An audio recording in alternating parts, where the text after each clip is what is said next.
Assalamu alaikum.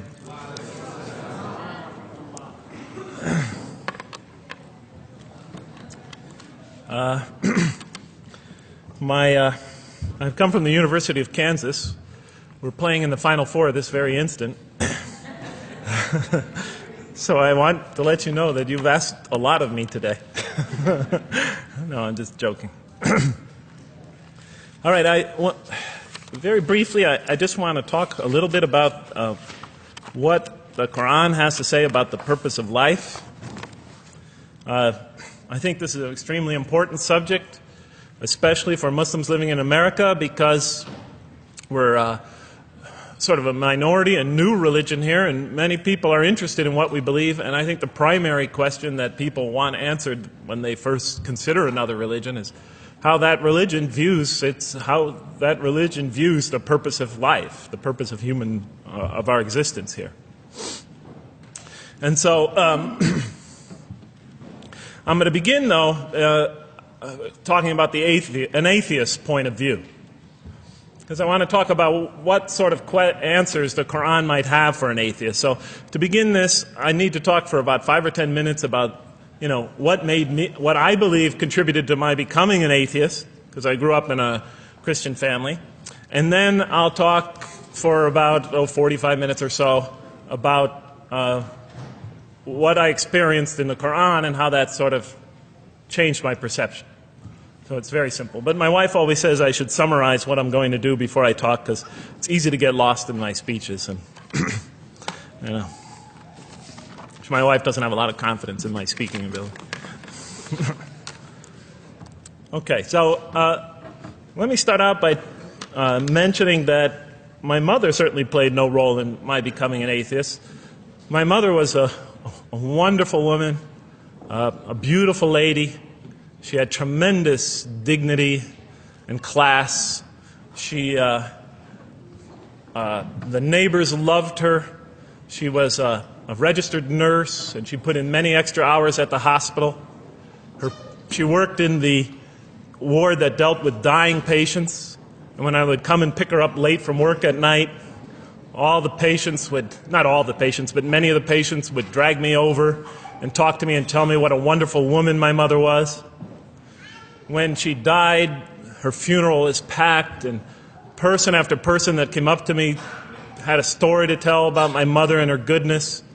Time and time again, people described her as, "Jeff, your mother is a true saint."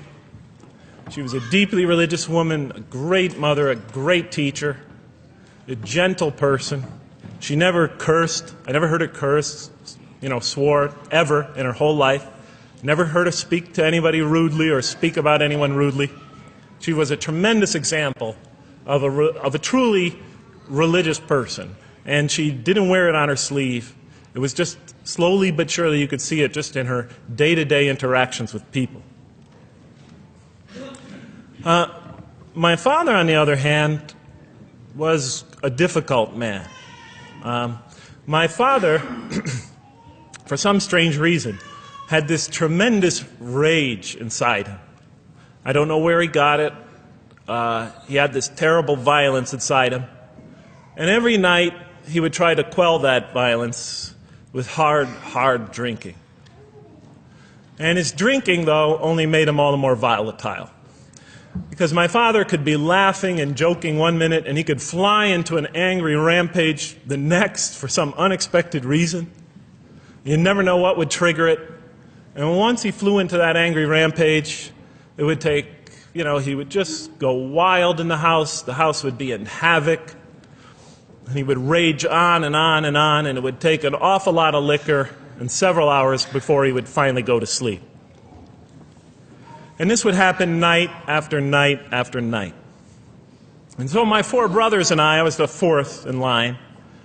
My 4 brothers and I lived a frightening and precarious childhood. But I'd have to say the worst of it was watching my father regularly taunt and threaten and abuse my mother. And it would happen day in, day in, day in, day out, night in, night out. And it was a never-ending nightmare. You see, it's really not so bad when you're the target of your father's violence. You might think it's bad when a child is the target of their father's violence, but it's really not all that bad. At the moment of attack, you're really not thinking about anything except your own survival.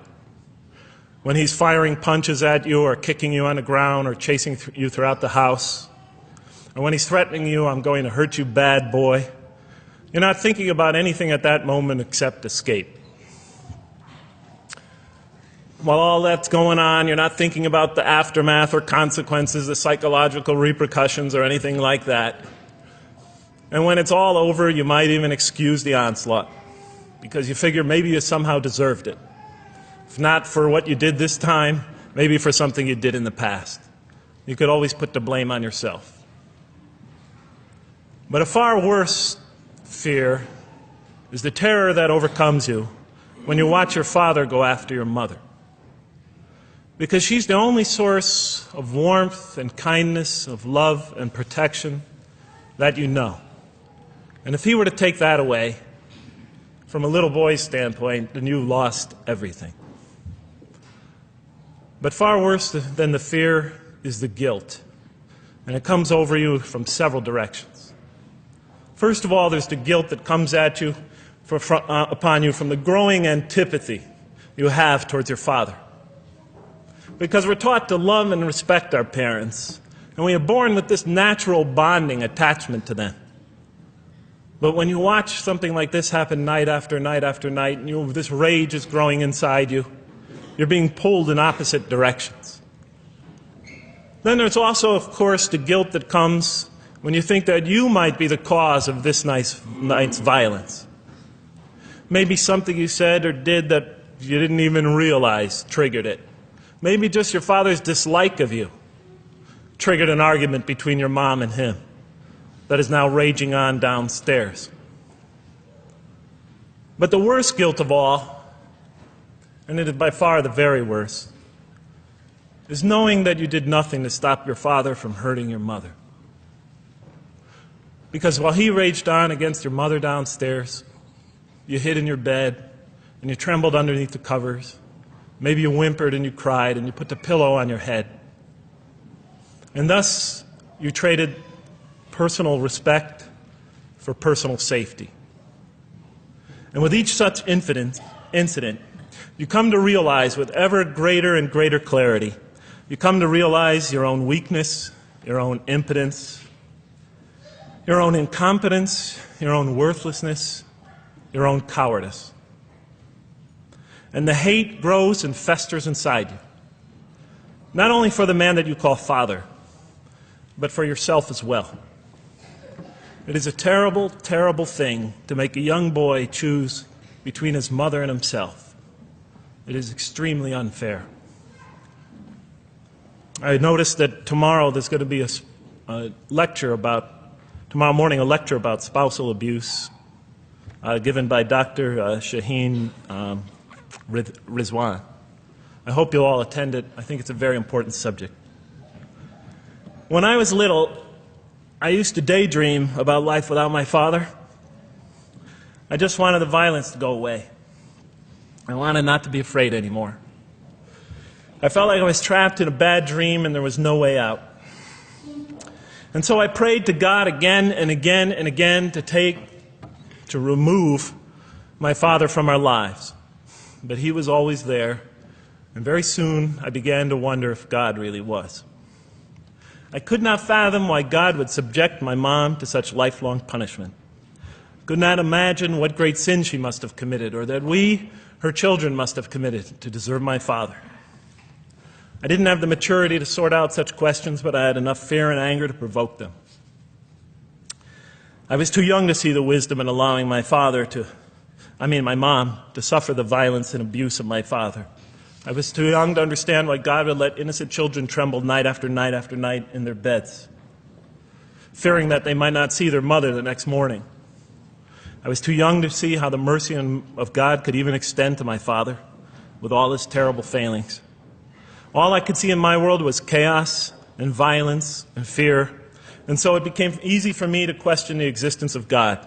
And I began to do that at a very early age. I think I'll even say that the turmoil of the 60s and 70s That's the age when I was a teenager in the late 60s, early 70s. Only reinforced my skepticism.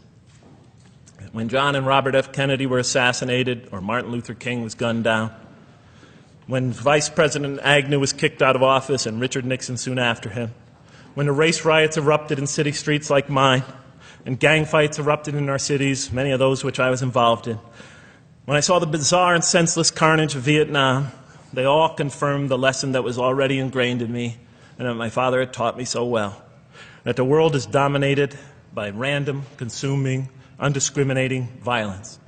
And very soon I began to ask why. Why would God make it that way?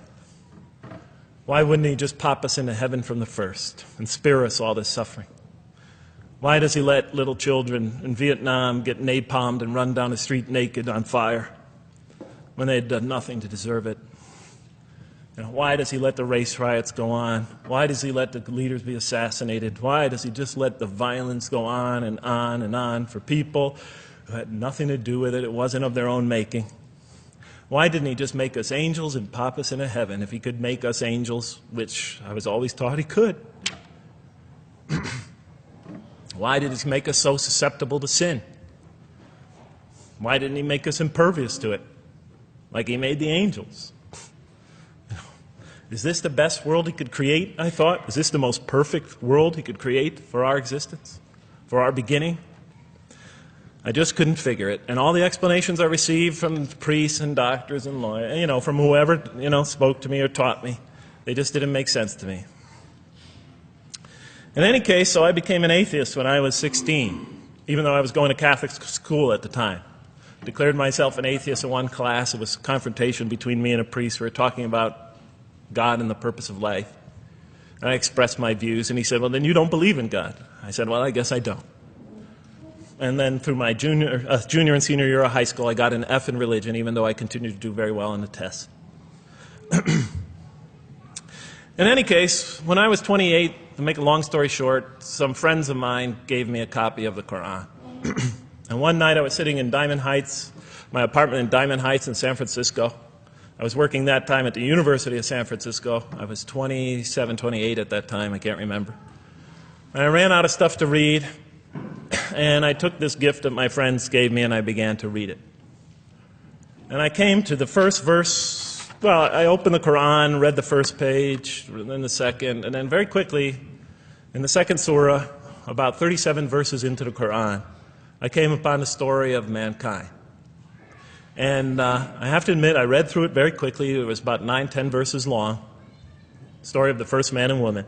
And I recognized some of the details. It was similar to what I had learned when I was a child, but I noticed that there was something wrong.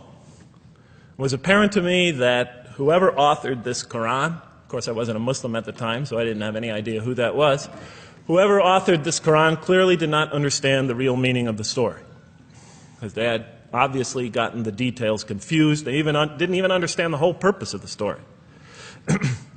And so I just read through it once, and then I read through it again, just to try to see what kind of point the author was making, and then I read through it a third time and a fourth, and then I realized this is something strange going on here.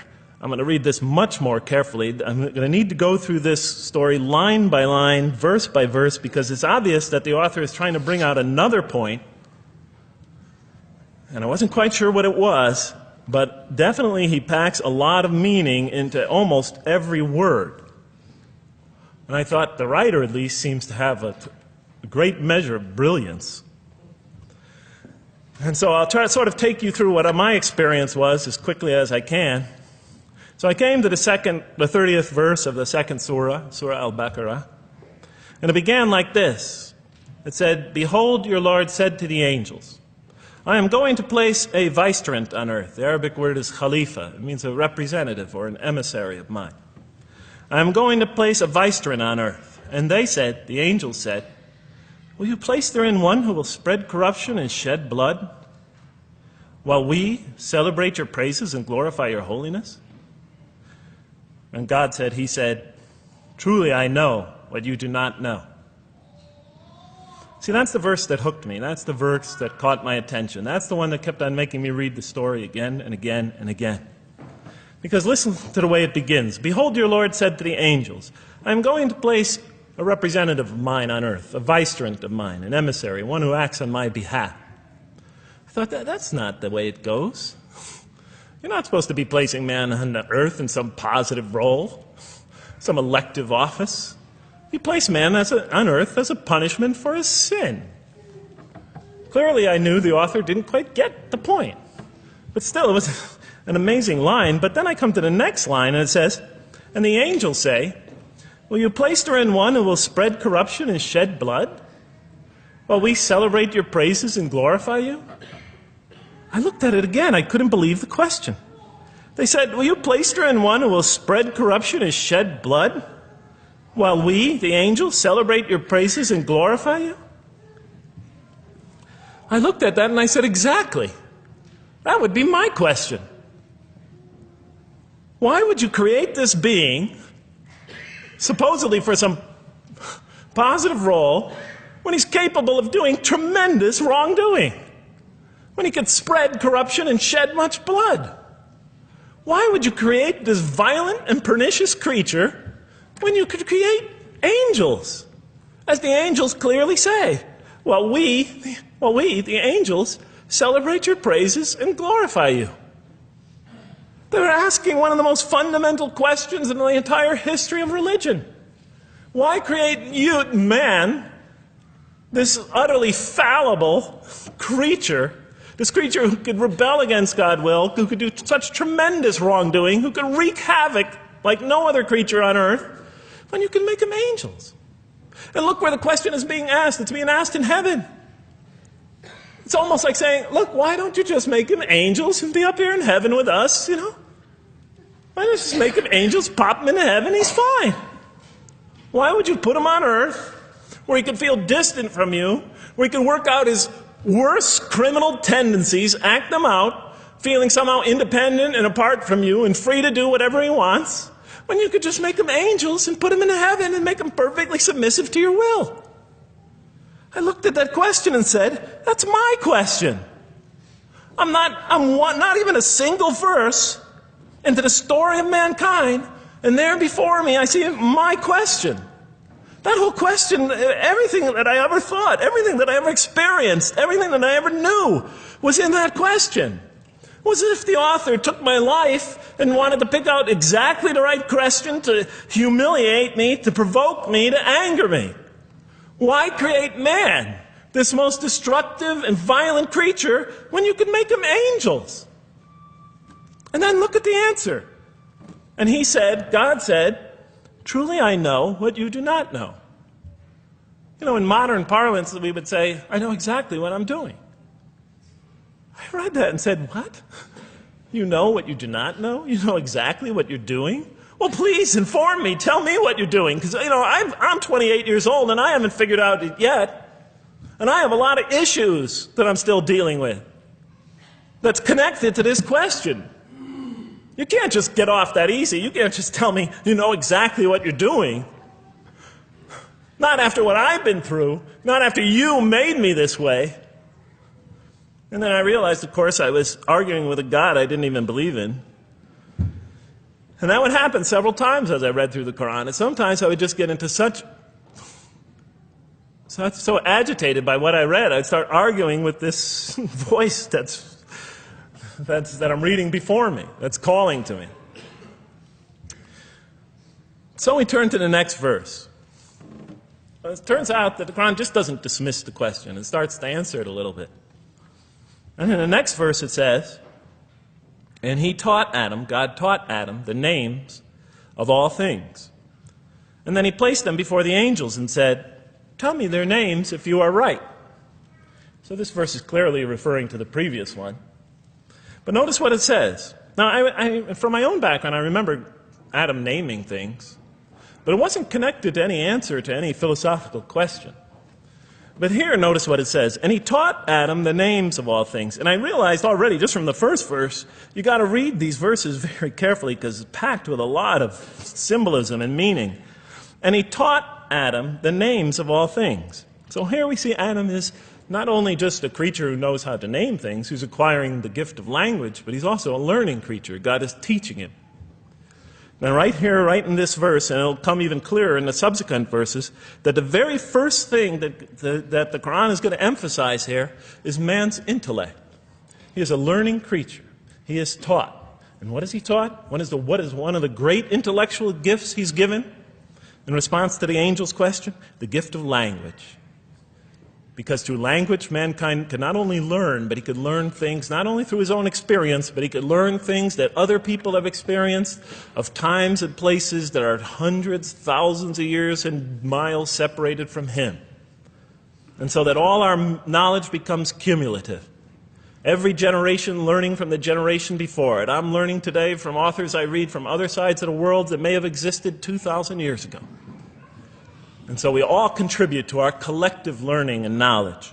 And so I'll see later in the Quran, when the Quran will emphasize this again and again and again. Like in one verse it says, read in the name of your Lord who created. Created a man out of a tiny creature that clings. Read, it commands the reader. For your Lord is most bountiful. Why is he most bountiful? What great gift did he give you? For he taught man the use of the pen. And through it taught him what he otherwise could not know. And time again, the Quran will call upon man to use his intellectual faculties and swear by his intellectual faculties. And to use them correctly because they play a fundamental role in guiding him to truth. I never came upon a scripture that puts so much emphasis on the correct use of our intellectual faculties, on the harnessing of reason, in helping us attain to faith. And he taught Adam the names of all things. And then he placed them before the angels and said, tell me their names if you are right. Okay, you have this objection, you have this natural question about this creation of mankind. Here, this mankind is this human being, this human creature is a learning creature. He has many intellectual gifts. Here, I'm going to place these things before you. Tell me their names if you are right about man. And what did the angels say? In the next verse they say, glory to you. We have no knowledge except what you have taught us. In truth, it is you who are knowing, the wise. They say this task, this intellectual test that's put before them is beyond their grasp. Notice what they emphasize. We have no knowledge. This would take knowledge. This would take an intellect that they don't possess. In truth, it is you who are knowing, the wise. You got it. It's easy for you. You're the knowing, the wise. You have knowledge. You have wisdom. But this would take knowledge and wisdom that is beyond us. And so in the next verse we read, and he said, "O Adam, tell them their names." And when he had told them their names, notice how it's just like it's nothing for him. For mankind, he has this phenomenal ability. And when he had told them their names, as if it was just a triviality for man, he names them. "O Adam, tell them their names." And when he had told them their names, God said, "Did I not tell you that I know what is unseen in the heavens and the earth? And I know what you reveal and conceal?" And he's clearly going back to the angel's question. Yes, you have these natural concerns about the creation of mankind. Yes, he could do these evil things. But look at this tremendous intellect he has. This is something you have overlooked, that you haven't considered. And that's clearly the point of these verses. Even though I felt that the author didn't quite, it was as if I realized that he didn't misunderstand the story. He was taking one of the great stories in the history of humankind, one of the fundamental greatest stories in the history of mankind, and molding it and using it as a vehicle for an entirely original message. And God said, "Did I not tell you that I know what is unseen in the heavens and the earth? And I know what you reveal and what you conceal?" In other words, didn't I tell you I know exactly what I'm doing? And then in the next, and did I not tell you that I know what you reveal and conceal? I looked at that. What question what did they reveal and what did they conceal? What did their question reveal and conceal? I thought about it for a minute. Oh, it's obvious. What did their question reveal? You just go back and look at the question. It revealed the sinful and sinister propensities of man. I mean, it's obvious, right? Why are you all looking at me like that? You're starting to scare me. You're all looking very serious. Am I losing you? Wow. Okay. So, they revealed the sinister and evil propensities of man. But what did their question conceal? And all you have to do is think about it for a minute. The human beings, yes, they could do evil. Yes, they could do wrong. Yes, they could create misery. But they could also do exactly the opposite. They could choose to do evil. They could choose to do tremendous good. They could choose to do tremendous violence. They could choose to show tremendous compassion. They could choose to be, to live by falsehood. They could choose to live by the greatest truths.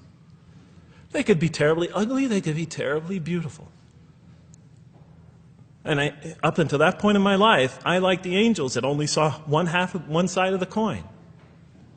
For the first time when I read that verse, believe it or not, it was an eye-opener for me. I had always been obsessed with the evil potentials of human beings. When I read that verse, I realized that, and I had a great example right in front of me with my own mom, I realized that I had been blinded by only one side of human nature. So we go on to the next verse. And behold, we said to the angels, bow down to Adam, and they bowed down. But not so Iblis. Iblis is like the father of Satan. Satans, satanic beings, forces, creatures, existences. He refused and was arrogant. He was of those who reject faith. An interesting statement. And behold, we said to the angels, bow down to Adam. And they bowed down. Bowing down could symbolize two things. Bowing down could symbolize the superiority or potential superiority of one being over another, and so they bowed down to them. Bowing down could also mean that they serve that creature in some respect. Of course, the Quran says that all beings serve God, all created beings serve God. But this verse seems to be indicating, and the rest of the Quran will make it clear, that these angelic beings, these angelic entities, will serve the development of mankind. We'll even see later that the satanic beings serve the development of mankind. Both forces, angelic and satanic, will serve the development of mankind. Because one will present man with a choice to do the most altruistic things. The other will simultaneously try to influence man in the opposite direction. And so human beings will be moral creatures, and they'll have to make moral decisions. And it's in those moral decisions that they will grow spiritually and morally as human beings. And they'll take that into the next life. And the angelic and the satanic forces will be catalysts for those moral choices that they make. They will heighten the human being's awareness of the rightfulness and the wrongfulness of the choice he's about to make. And the self, the soul, the nafs, as they say in Arabic, will have to make the ultimate choice between good and evil. And that choice, that test will come again and again and again as human beings either grow or decline. And those tests will come again and again and again to try to help him towards his spiritual evolution, to bring him back. But that choice is ultimately ours. But I'm getting ahead of myself. And so we said to the angels, bow down to Adam, and they bowed down. But not so Iblis. Iblis is Satan, this rebellious force, this evil prompter, the one who whispers into the human heart. He comes into being. And with the introduction of Satan, we have the introduction of evil, that evil influences on human beings. And notice why Iblis does not bow down. He refuses because he was arrogant. You know, we often hear what's the root of all evil? In the West, it's always money, greed, etc. Here the Quran says seems to be saying that the root of all evil is not always material wants. It's not always money. It's not always greed. At the heart of evil is arrogance. Putting yourself above all others. Of assigning to yourself special priority and neglecting the rights of others. Of pride and arrogance and envy, the source of evil. He was of those who reject faith. I looked at that verse and I said, okay, I mean, I get why you would create angels, to sort of influence man in a positive direction. But why in this story now are you introducing Satan? What sort of role was Satan play? And then, of course, you just think about it for a minute and you say, yes. The story is telling us that on one hand, we have these magnanimous urgings come from one direction. On the other hand, we have these satanic urgings coming from another direction. In other words, the Quran is telling us that man is not only a learning creature, but he's a moral creature. He has understanding of right and wrong. And God infuses those, allows those influences to come to him. Man is not only an intelligent being, but a moral being. And so, the Quran is not all that difficult to understand. You just sort of read it, I found, and you just sort of follow your nose through it and see what it's saying. I'm sure, as most of you in this audience know. Okay, so we see that man is not only a learning creature, but he is a moral being as well. There's another verse in the Quran that says, by the soul and that which whispers into it, or which breathes into it. It's morality, it's immorality, and it's God consciousness. Both of these we are under the influence of. And God allows us to be under the influences of. He creates us to be exposed to both influences. And then the verse says, truly he is successful, who causes it to grow. Causes his soul, his self, his real self to grow. And truly he is lost, who stunts it, who disallows, who destroys his personal growth. So mankind is not only an intellectual being, but a moral being. And we said in the next verse, O Adam, dwell you and your spouse in the garden, and eat freely thereof what you wish, and eat freely thereof what you wish. But come not near this tree, for then you will be among the wrongdoers. I looked at this verse and I was starting to wonder if the author was drifting back to the old story again. I was confused. And we said, O Adam, dwell you and your spouse in the garden, and eat freely thereof what you wish, but come not near this tree, for you will be among the wrongdoers. I thought it was drifting back to the old story. Man sins, man's punished for his sins with earthly life. Maybe the author is drifting, he had a good idea, and now he's drifting back to the sort of traditional story. Maybe he couldn't make his mind up what story he wanted. Except for a couple things about this verse, and this happened with almost every verse as I read through it, is that the whole tenor of the passage is sort of not what you would expect. I noticed that the Quran in this story has a tremendous penchant for understating things. Because it says, and said to Adam, dwell you and your spouse in the garden, and eat freely thereof what you wish, to Adam and his spouse. But come not near this tree, for you will be among the wrongdoers. I mean, there's no sense of God being threatened by the possibility of man eating from the tree.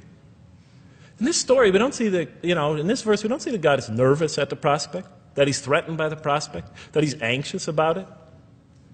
The tree that he picks, it seems like he's just picking out any tree. Nothing special about the tree. Go not near this tree, for you will be among the wrongdoers. Satan will later come to him and tell him it's a tree of eternal life, of a kingdom that never decays. Turns out to be a complete falsehood in his part. Nothing special about the tree. It's just a tree. God's not nervous at the prospect at all. In the tradition that I came from, God is threatened by the prospect. He has to put an angel with a fiery sword by to protect the tree, so that mankind never goes next to it again. I'm not putting it down, I'm just pointing out the difference of the story. They're both beautifully told.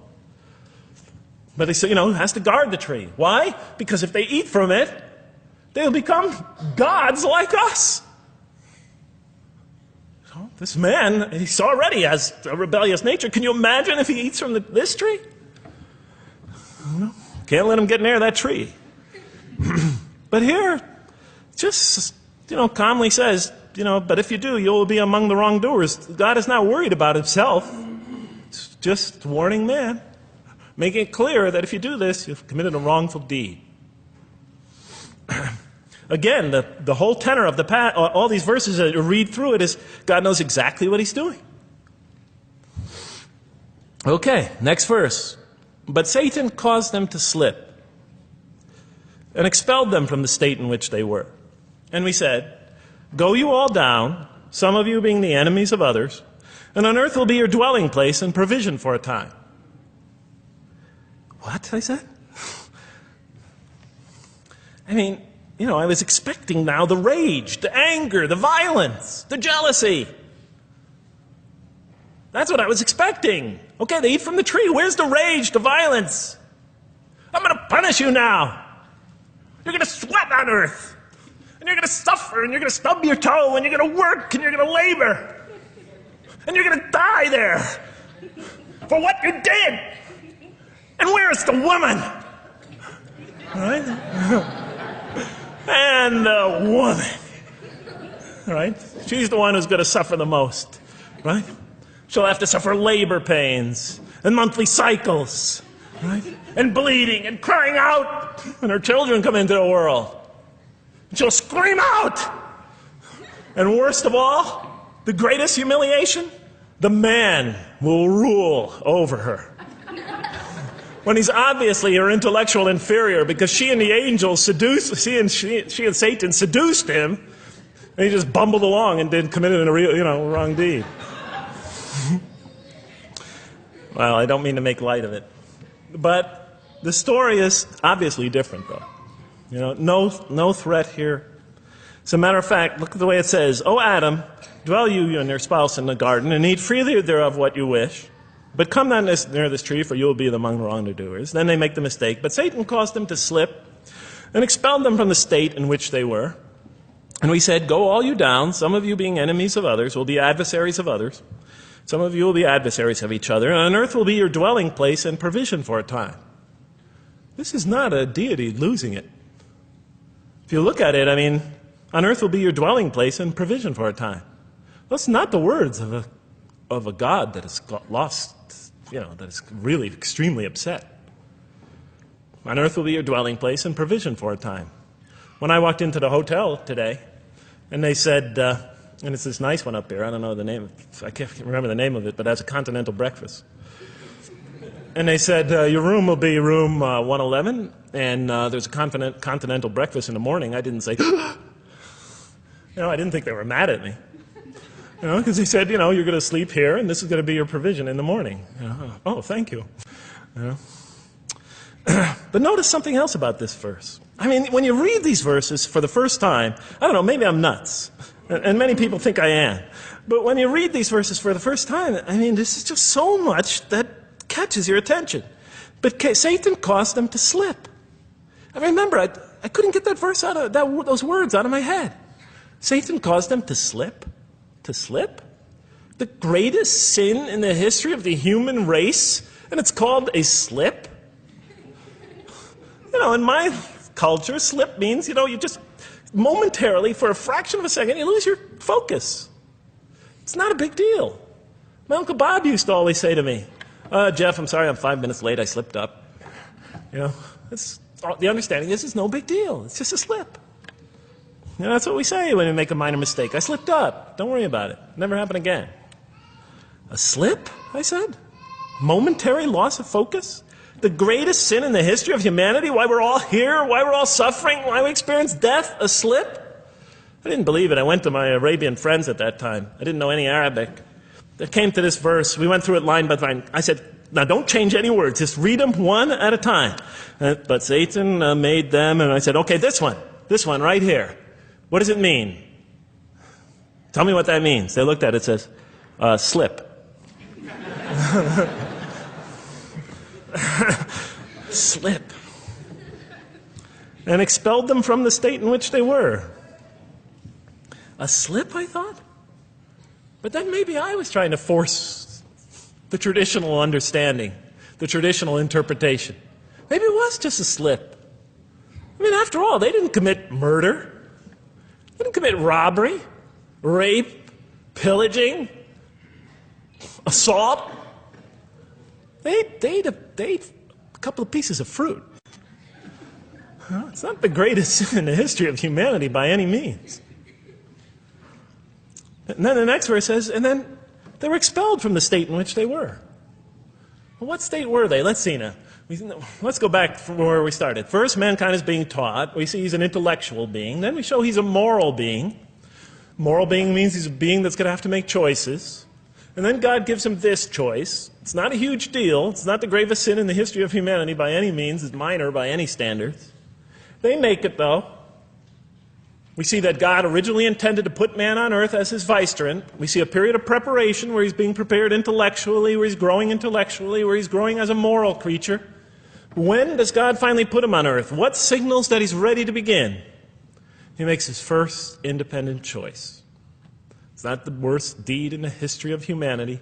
It's minor on anybody's scale, but it shows that mankind is ready to act on his own, to be his own, to make his own choices, that God has empowered him to make choices, and he's ready to make them and carry them out, and see them most often to their expected ends, if God wills.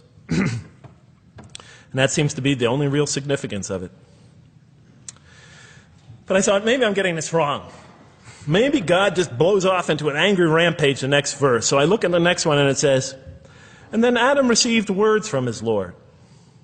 And God turned to him mercifully. For he's oft returning, ever merciful.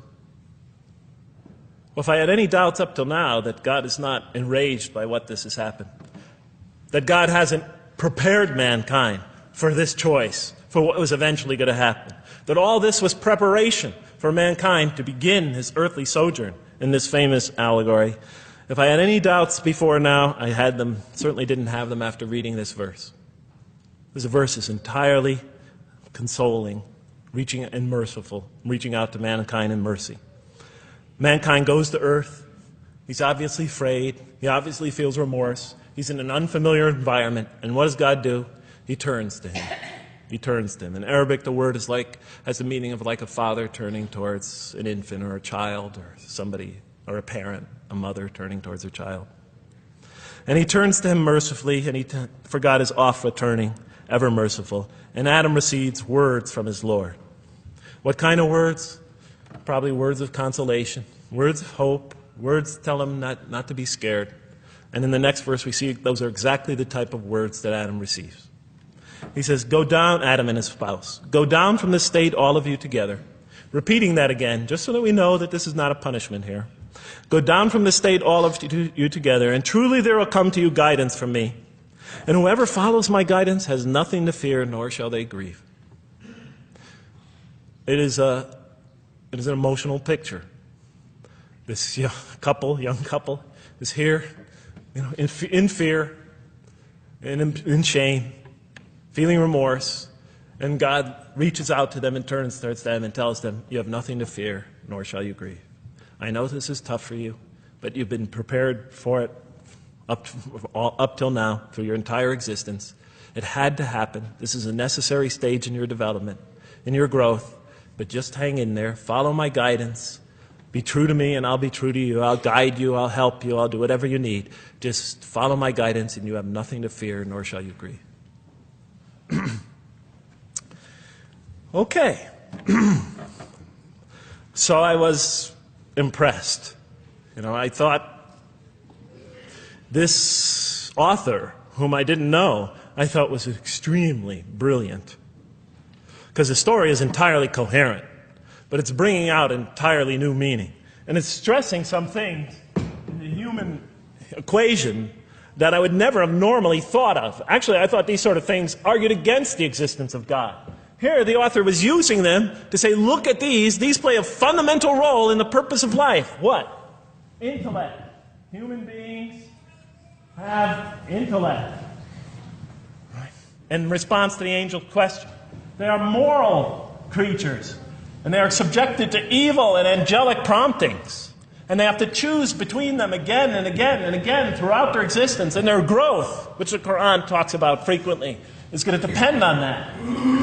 We're here to grow, as we will see. But it emphasizes choice. Human beings are creatures of choice. It also emphasizes suffering. Suffering. Hey, that's pretty nice writing. It also emphasizes suffering. Human beings are going to suffer here on earth. That's the first thing that the story mentions. Spread corruption and shed blood? Havoc, suffering, pain?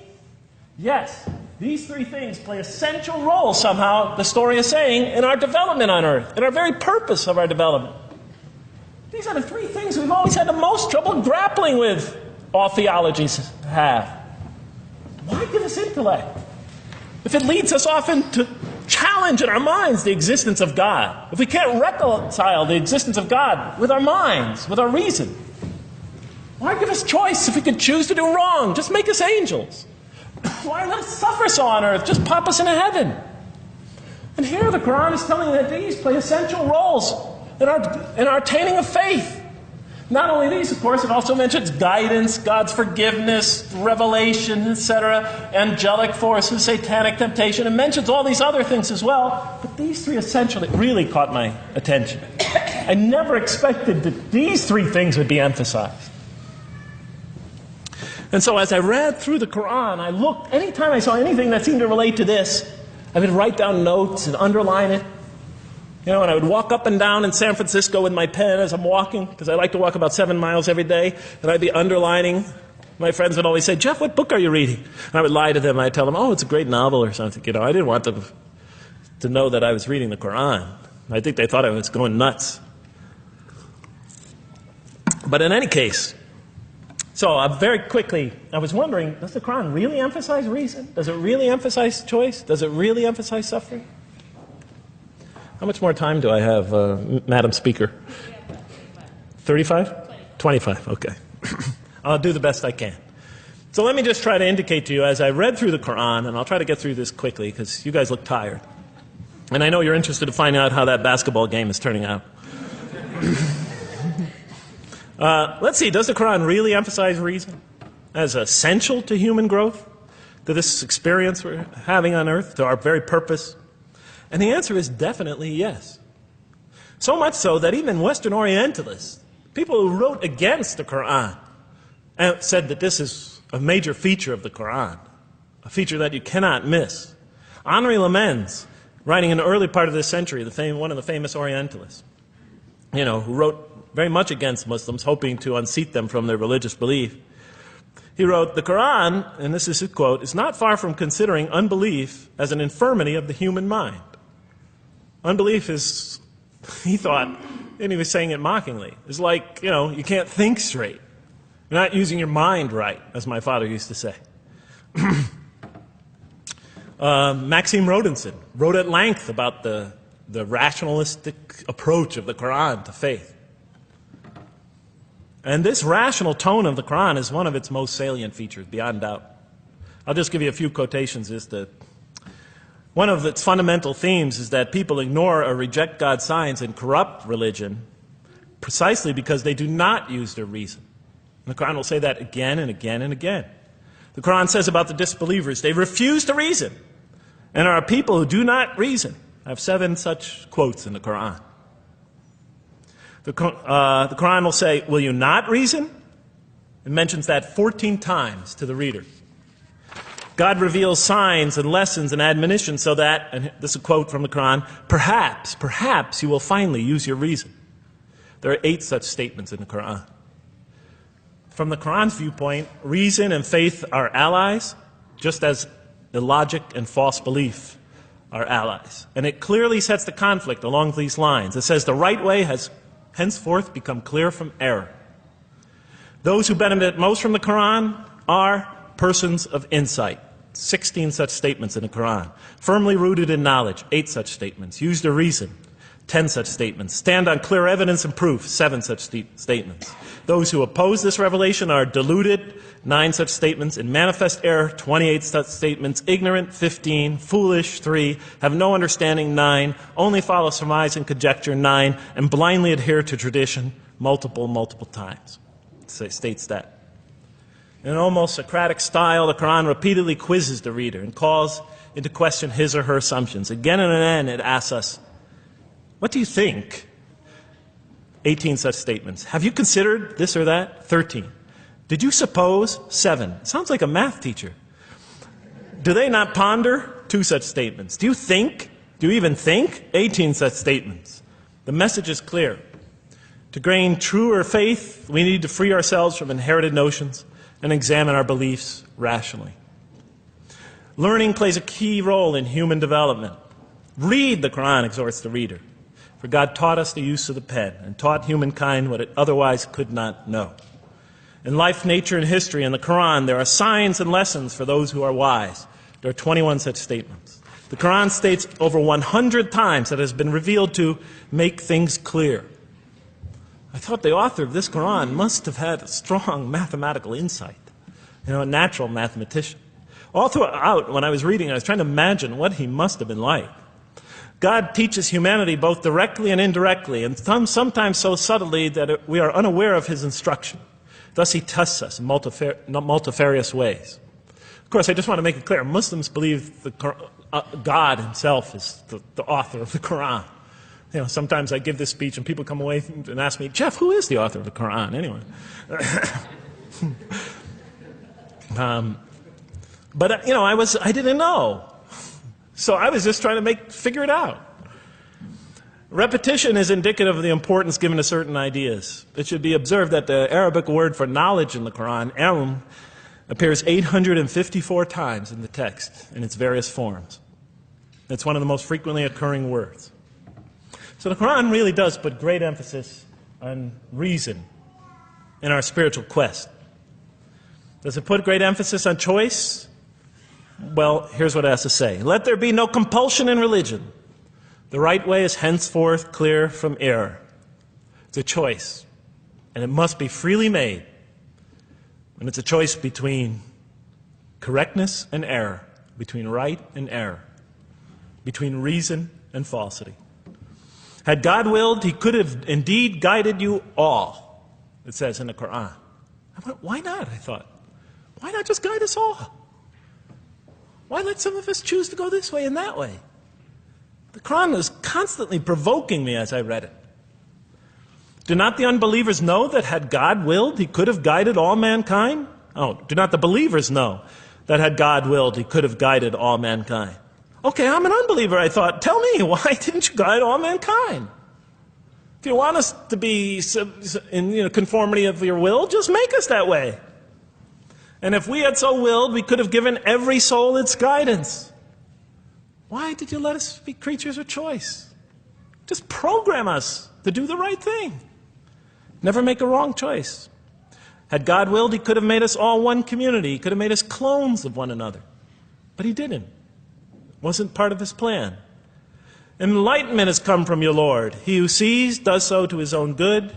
He who is blind is so to his own hurt. It's your choice.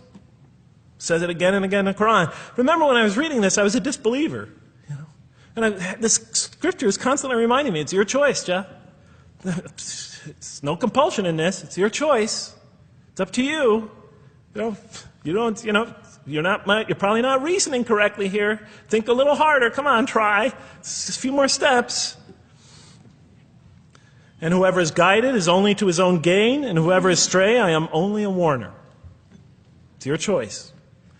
We have revealed to you the book with the truth for mankind. He who lets himself be guided does so for his own good. He who goes astray, it's to his own hurt.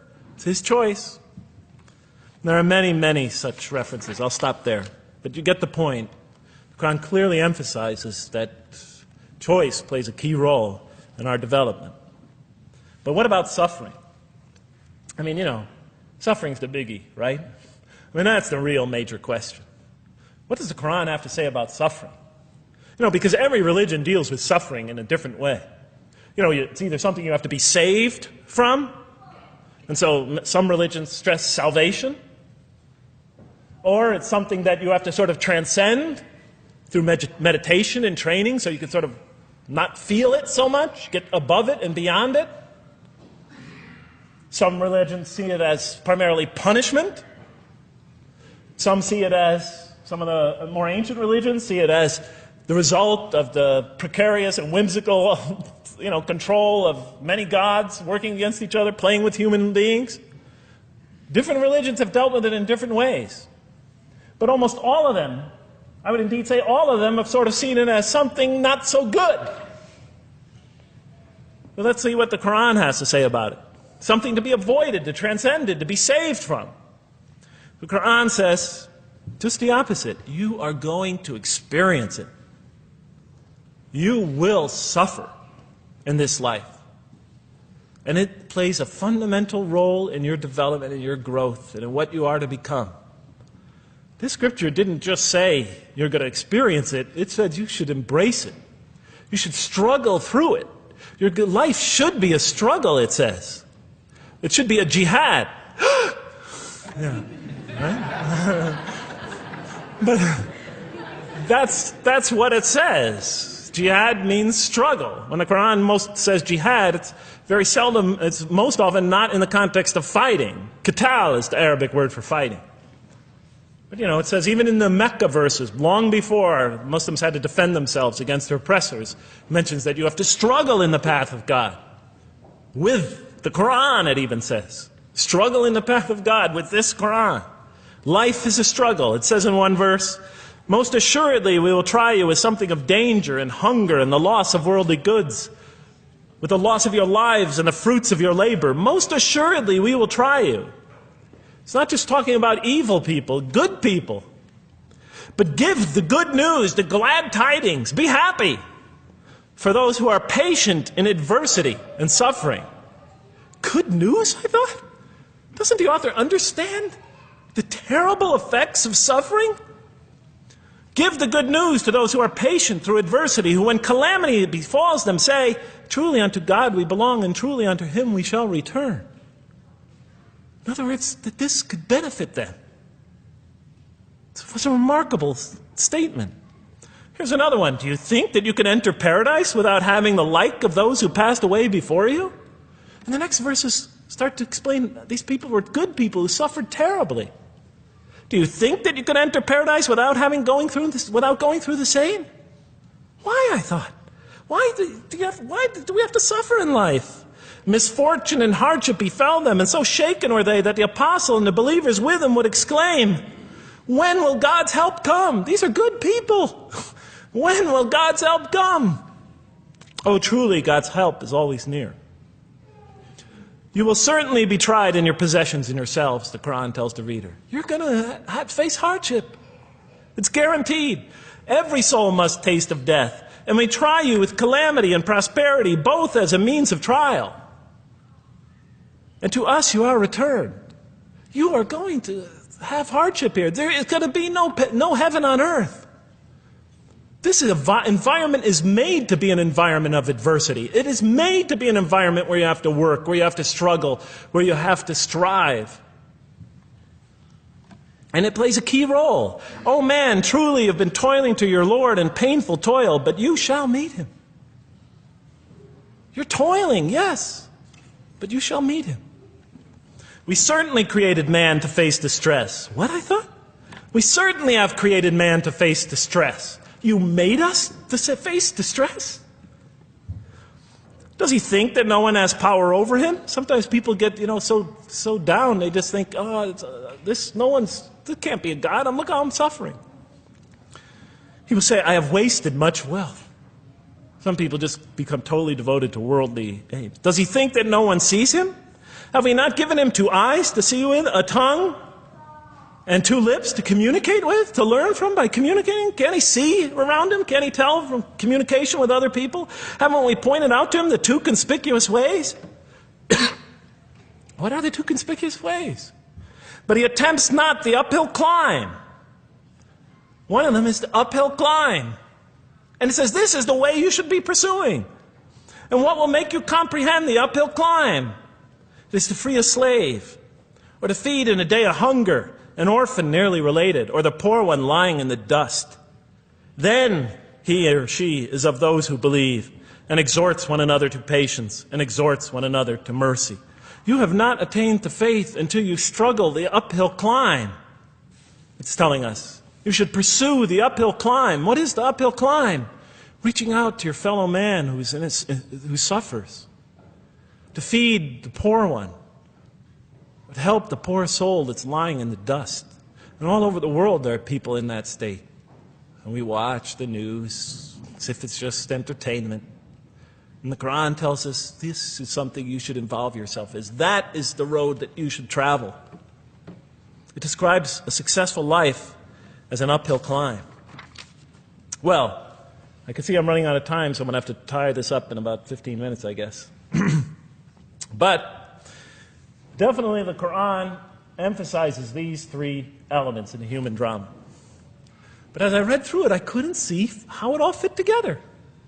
I mean, why didn't God just... Why? Why do we have to experience these? What purpose do they play? Just pop us in the head and beam us up, I thought. Well, one thing, like I mentioned before, the Quran will repeatedly emphasize that we're here to grow and to learn. And I'll give you 4 or 5 quick verses because I know you're tired. It says, Our Lord, and raise up in their midst a messenger from among them, who shall recite unto them your signs, and that shall teach them the book and the wisdom, and who shall cause them to grow. We have to learn wisdom in the book, and Revelation in particular, and who shall cause us to grow. And we have sent among you of yourselves a messenger to recite our signs to you and to cause you to grow. Truly God was gracious to the believers, this is in the 3rd surah, when he raised up from among them a messenger from themselves to recite his signs to them and to cause them to grow. It is he who has sent among you among the unlettered people a messenger from among them to recite his signs and to cause them to grow. These are all distinct references. Just 2 more. There are many more. And the soul and that which breathed into it, its immorality and its God consciousness, he is indeed successful who causes it to grow. And he is indeed a failure who stunts it. And in the 92nd surah, Surah Al-Layl, it says, Far removed from it will be the righteous who give his wealth that he may grow. So the purpose somehow is to grow. We're in a growing, learning, developing experience. We weren't just created when we came into the world. This is actually a stage of our creation.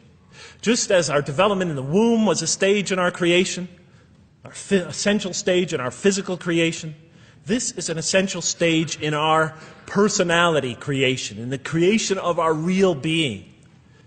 That which we take into the next life, our essential selves. We've gone from the physical creation in the womb, primarily physical, now to the human creation, the personality creation in this stage. I thought maybe I'm, projecting my own neurosis into the scripture. Maybe it doesn't really emphasize that life has a purpose. But time and time again I would find it does. For example, just quickly it says, Those who remember God standing and sitting and lying down and reflect upon the creations of the heaven and earth and say, Our Lord, you did not create all this in vain. You did not create all this in purpose. Just when I was starting to think, maybe the Quran really doesn't state a purpose of life. It really doesn't mean there's a real purpose of life. Maybe I'm reading into it something that is there. I would come upon verses like that would force me to just read a little further. Make me think, well, maybe it's just around the corner. We have not created the heaven and the earth and whatever is between them in play. If we wished to take a sport, we could have done it by ourselves. If we were to do that at all. God doesn't create to satisfy his whims or fancies or entertain himself. Do you think that we created you purposely and that you will not be returned to us? It says in the 23rd surah, the true sovereign is too exalted above that. In the 44th surah, we did not create the heavens and earth and all that is between them in play. That serves a purpose. Now, what sort of purpose can it possibly serve? So I tried to, apparently the Quran speaks about believers and those who are the rejectors. You have the believers on the one hand, the rejectors on the other. Now apparently God has created us to be believers. So I tried to study what the Quran has to say about the believers, and it's a natural thing to do, to see what it wants us to become, if it has anything to do with these essential elements that it stated. I mean, it's a natural way to approach it. I think you agree. Do you agree? Somebody nod your head. That's what I say to my math students. Just one head nod is enough for a mathematician. Get one head going, okay, I did my job. Okay. So, how does the Quran describe the believers? What are they supposed to attain to? What is their ultimate thing that they're supposed to get? What are they ultimately supposed to achieve? And it's very clear when you read the Quran that what they will achieve in this life and will experience to so much greater degree in the next is they will experience a relationship of love with God. They will turn to God in love and God will turn to them in love. In the Quran, God's mercy, compassion, forgiveness, kindness, beneficence, warmth, generosity, all the things we normally think associated with God are freely given to all mankind. But when the Quran speaks of God's love, we would normally think of that as God's love. But when the Quran speaks about God's love, it's talking about something very special. His love is always presented as a relationship between two. If we do not turn to God in love, then we just receive His mercy, forgiveness, kindness, beneficence, warmth, generosity, all those wonderful nurturing things, His nurturing, and we reject it. And so we never really experience that love, because we never really turn to it and open ourselves up to it. It is always there for us, but unless we enter into that relationship, that love, that give and take, that relationship of love is never develops. We reject it, and that's what the word kafir means. It means to reject, to turn your back, to ignore, to throw a gift that someone gives you behind your back. And so the Quran tells us that the believers will experience this sublime relationship of love. It says, "Yet there are men who take others besides God as equal, loving them as they should love God. But those who believe love God more ardently. Say, if you love God, follow me, and God will love you and forgive you your faults, for God is the forgiving, the merciful. O you believe, if any from among you should turn back from his faith, then God will assuredly bring a people He loves and who loves Him." And throughout the Quran, I'll mention time and time again that God loves the believer. God loves this type of person. God loves that type of person, and so forth and so on. So it's quite, and I'm trying to pick the speed up here, so you'll have to excuse me for that. But it is apparent from the Quran that one of the purposes of creation, maybe the essential purpose of the creation, is to produce from this subset of humanity that will freely enter a relationship of love with God.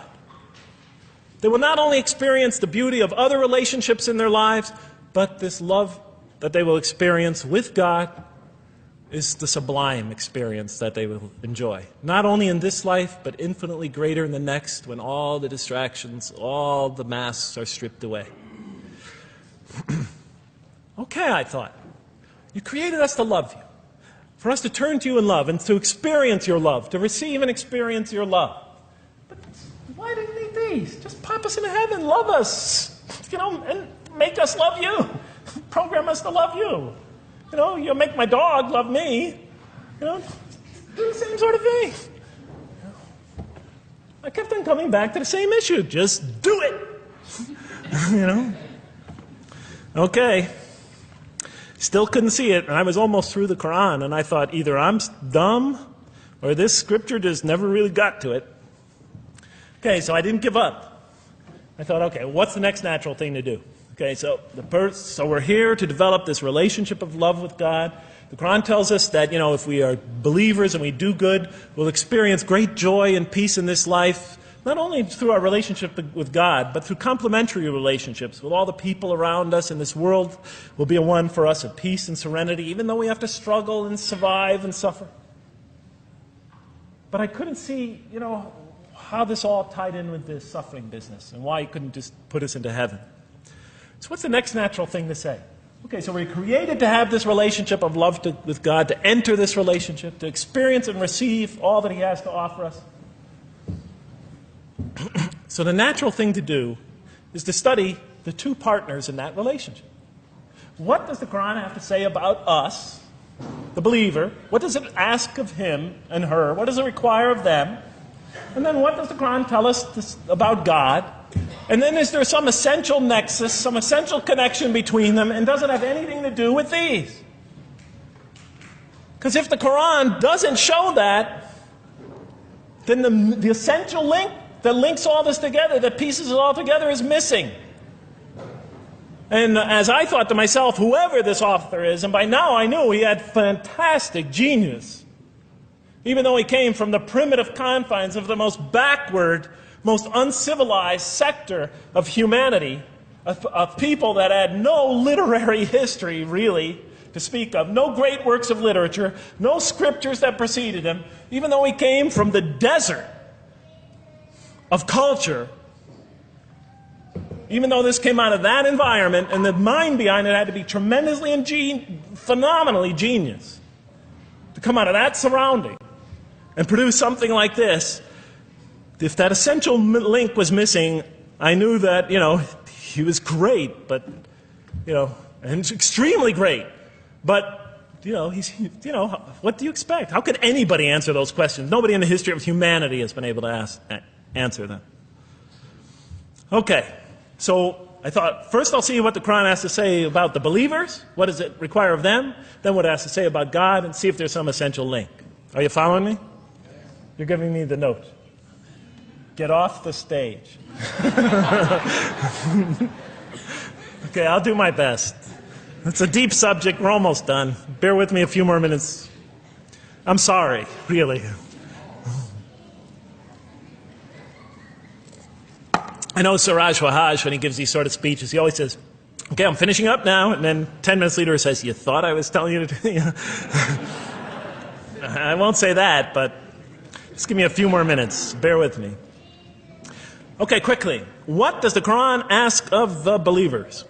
From the Quran's many exhortations and its descriptions of acts and types of individuals loved by God, it's not difficult to compose a partial list of things that the Quran wants us to do, which it calls good deeds.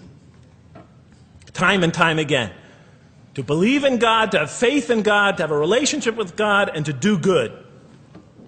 So what does it describe as these good deeds?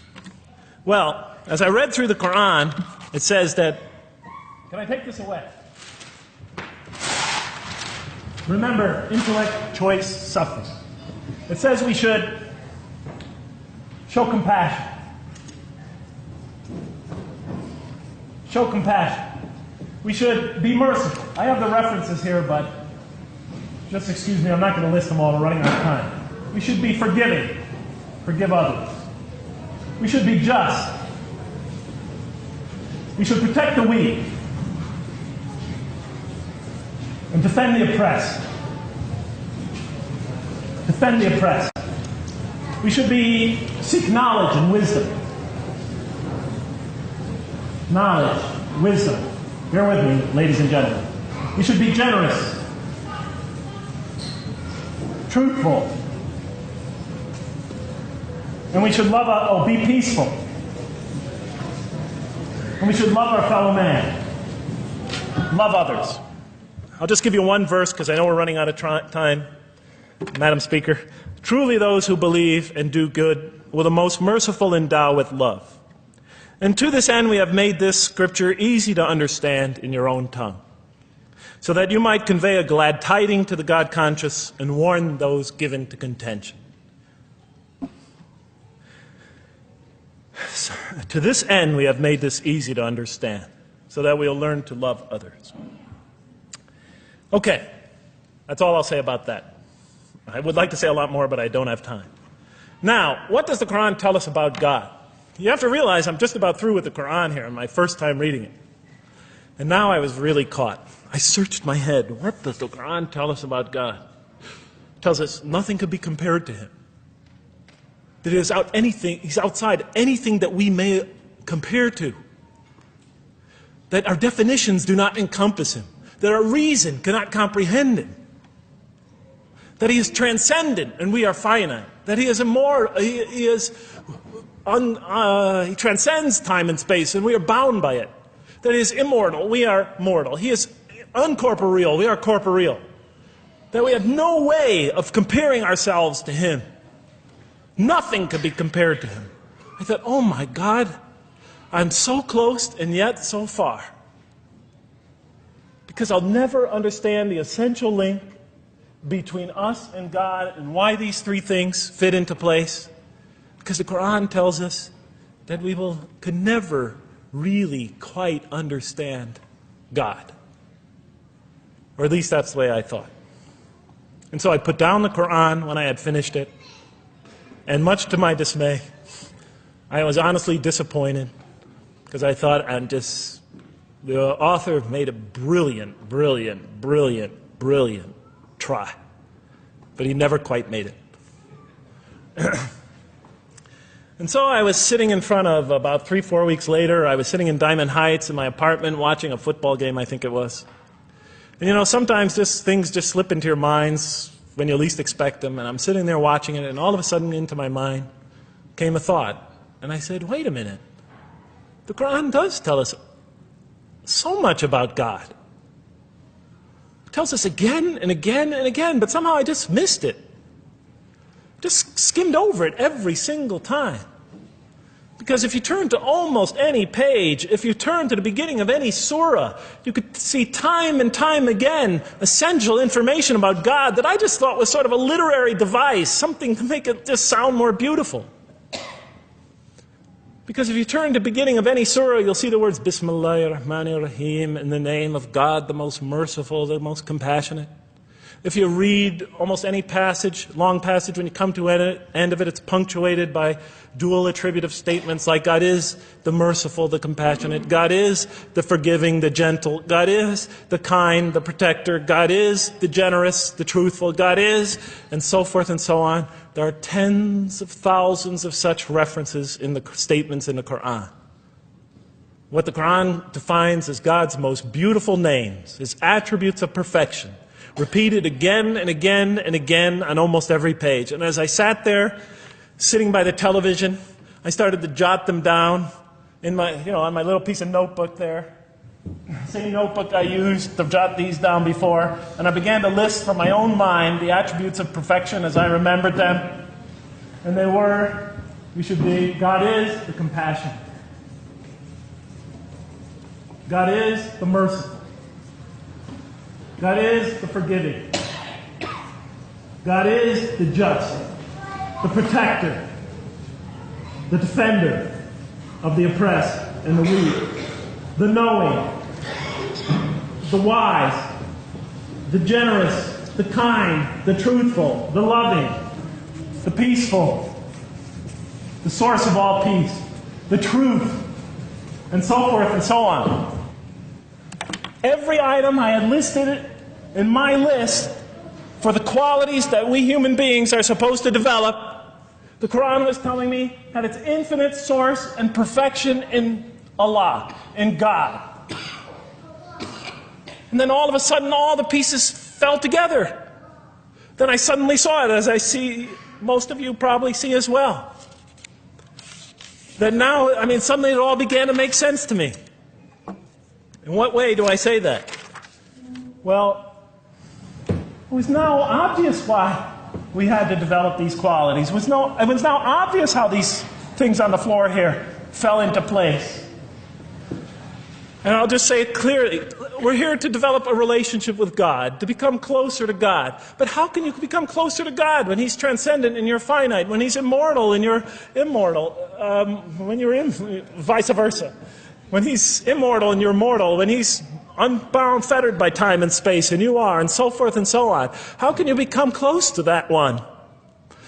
If I want to become close to you, I need to have something to share with you, something that we have in common. So, for example, if I want to come close to this young man here physically, I'll approach him, because we both have bodies, and I can position my body closer to him. Physical presence, bodily presence, is something we both share. If I want to become closer to that gentleman back there, if I want to become closer to him intellectually, I'll reason with him so we will have a convergence of minds, because we both possess reason. If I want to become closer to one of my sisters on this side emotionally, I'll try to appeal to their sentiments, because we both share feelings and similar types of experiences that generate those feelings. But how does one become closer to God? What do we share with Him? We share with Him exactly what He gave us. Because the Quran tells us that when we came into this life, He breathes into our spirit something of His Spirit. And that we come into this world with the seed of these very qualities within us. And we could either kill them, stunt them, as the Quran says, or cause them to grow. And when we grow in these, we grow in our ability not just to experience tremendous beauty in life through all this, but we grow in our ability to receive and experience the infinite beauty, the infinite peace, the infinite truth, the infinite compassion, the infinite mercy, the infinite, etc., all the way down the list, that only comes from the infinite perfect source of all these. The more we grow in mercy, the more we grow in our ability to receive and experience in this life and in the next, to an infinitely greater degree, the mercy of God. The more we grow in compassion, the more we grow in our ability to receive and experience God's compassion in this life through prayer and through ritual and through contemplation and through other experience of others. And of course, infinitely more in the next life, the compassion of God. The more we grow in our truthfulness, the more we grow in our ability to experience God, the truth, because all truth comes from God. The more we grow in these things, the more we grow in our ability to receive and experience God's attributes of perfection. The more we grow in our ability to receive and experience His being. And that sort of nearness we are growing to Him is tied to our essential nature and to His. It's more than just physical nearness. It's more than just a convergence of ideas. It's more than just a convergence of feelings. It's a convergence of essential beings. It's the closest type of nearness two can feel, two can experience. I'll just give you a quick analogy, because this helped my children. Let's pretend I have a goldfish, a dog, and 3 children. 3 daughters, let's say. And I do have 3 daughters. No matter how much of my love, compassion, forgiveness, caring I pour upon that goldfish, it could only experience it to a tiny degree. It might not even really be aware of it, because it's a very primitive creature. But my dog, on the other hand, when I show it all my kindness, all my love, all my compassion, all of what is essentially me, it can experience it to a much higher degree than my goldfish. And through its interaction with me, through its own trying to give its own self to me, we could experience a quite wonderful relationship. But my children, especially as they grow older and go through their own experience and their own development, could receive and experience all the love and the compassion and the forgiveness and the caring and the generosity and the protection, everything I have to offer. They could experience my being to a much higher degree than my dog ever can. And we could have a relationship of beauty that I could never have with my dog. As much as I love animals, having had 3 daughters, I know that the relationship that you have with 3 beautiful daughters could never even come close. No other relationship could approximate that. Of course, my relationship with my wife is also extremely beautiful, and she might hear this. And she's a wonderful woman, really. I mean, she's the source of so much beauty. But, okay, Madam Chairman, I am ready. So that seems to bring it all together. So now, I thought, wait a minute. That doesn't explain this. Why the intellect? Why the choice? Why the suffering? I thought, you almost had me, this Quran. You almost duped me. You almost tricked me, seduced me into accepting this philosophy. But wait a minute. What about intellect, choice, suffering? Why do we have to experience these? Why couldn't you just programmed us to be merciful, compassionate, forgiving, etc.? Why do we have to go through all this? And then, of course, the answer came to me as quickly as I thought of it. So we are creatures, and we grow, and we become. And yes, and you can make us anything you want, but you can't contain any of those attributes I listed without these 3 things. In mathematics, we try, 3 premises that go into, proving a theorem. We try to see if we could take one of them away, and if it's essential. And all 3 of these are definitely essential. For example, you could program a computer never to make an incorrect statement, but it doesn't become a truthful computer. Never heard anybody say to me, Jeff, this Macintosh is the most truthful computer I ever saw. If it's programmed, it's not truth. You could program a CAT scan to help the sick, but it doesn't become compassionate. Never heard a doctor say, Jeff, if you want to see a compassionate CAT scan, you come right over here. Right? Because all those things, compassion, forgiveness, truth, caring, love, all are born out of choice, suffering, and reason. In order to do a compassionate deed, when we consider reaching out to someone in compassion, that person, first of all, that's inconceivable without the presence of suffering, an environment where there's suffering. And when we decide to help them or not, we reason in our minds, what is this going to require of me?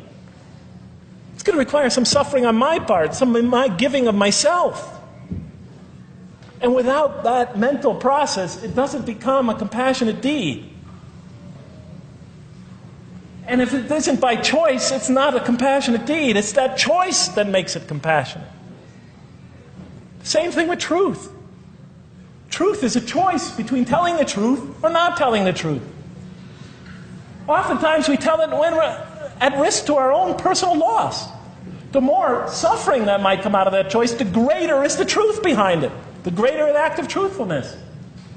And all the time we have to weigh the consequences of that choice. If I tell the truth there, my teacher's going to give me an F.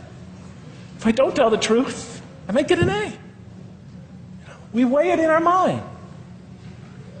Last example, the famous wedding vow. Do you take this woman to be your wife in sickness and in health, for richer or for poorer, until death do you part? What are they asking us? Do you knowingly make this choice, understanding full well what's at stake here?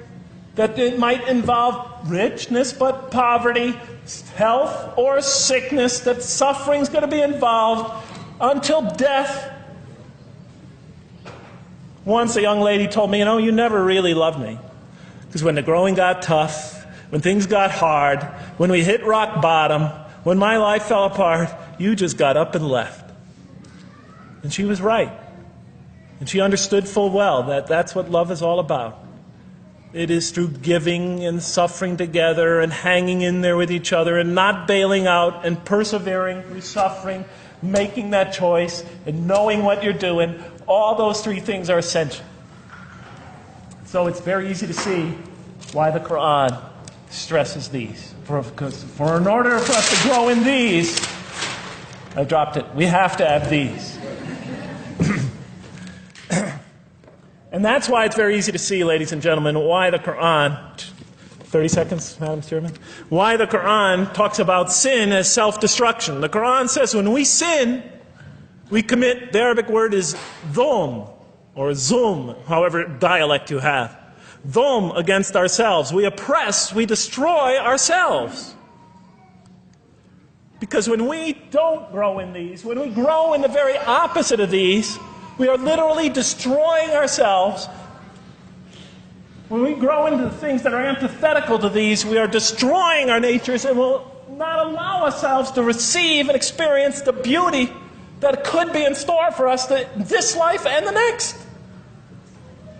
It's like coming into this world and developing in the womb none of the physical things you need to experience comfort and joy and peace and happiness on a physical level in this life. It's as if you're coming into this life and you've destroyed yourself physically somehow in the womb, and you came into it and you had nothing to protect you from the cold, from the heat, from the harshness of the elements, from germs, from disease, nothing to protect you, nothing to satisfy, give you the ability to satisfy your thirst or your hunger, nothing for you to experience any physical comfort. This is all that matters as we go into the next life. If we don't develop these through our relationship with God, our very purpose of our being, then we will experience terrible suffering in this life, worse than if we came into this life in a physical state that didn't avail us of any of the comfort of this life. And so it'll be worse than fire. It'll be worse than endless fire. It'll be worse than the worst hell we could possibly imagine. So the Quran tells us, that yes, when it talks about heaven and hell, it's used very powerful symbolic language, but what it essentially is telling us is imagine the greatest joy and wonder and peace and serenity you could ever experience, and that's what's open to you on the one end. But on the other end, imagine the most terrible suffering that you could possibly bring on yourself, and you could also do that to yourself as well. It'll be worse than anything you could have ever imagined. And the Quran tells us that God says on the Day of Judgment, I did not harm you in the least. You destroyed yourselves. And it could say that in total objective truth. And that's why the Quran, well, I think I'll leave it at that because Madam Speaker is about to shoot me. I still have other things to talk about, but I want to find out how that basketball game is going. So thank you so much for listening to me for so long. And may the peace and mercy of Allah be upon you all. I didn't mean to try to scare anybody at the end. That wasn't my goal. I was just trying to make a point. And may the peace and mercy of God be upon you all. Thank you so much. Assalamu alaikum.